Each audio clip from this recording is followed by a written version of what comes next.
4 ans après sa disparition, Karl Lagerfeld fait l'objet d'une biographie, sortie aux États-Unis et écrite par William Middleton. Dans cet ouvrage, son ami explique la raison pour laquelle le couturier a toujours menti sur son âge et sa date de naissance. C'était il y a 4 ans déjà.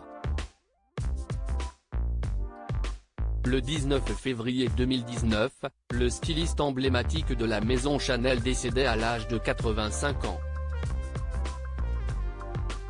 Et si le travail acharné de Karl Lagerfeld aura marqué à jamais la mode, ce sont certainement les nombreux mystères qui entouraient le couturier qui ont fasciné le public.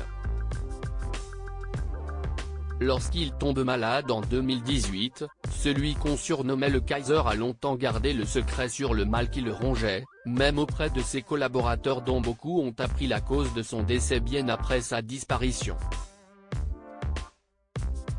Si l'on pensait dans un premier temps que le baron de la mode avait succombé à un cancer du pancréas, ce n'est que des mois plus tard que l'on apprendra qu'il souffrait en fait d'un cancer de la prostate.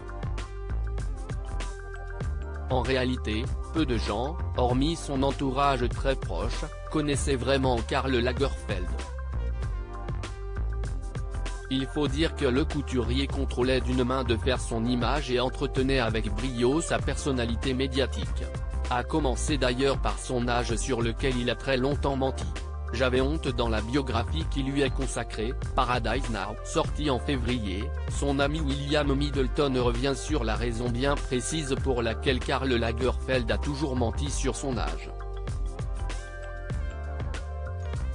Le couturier a durant de nombreuses années affirmé qu'il était né en 1938.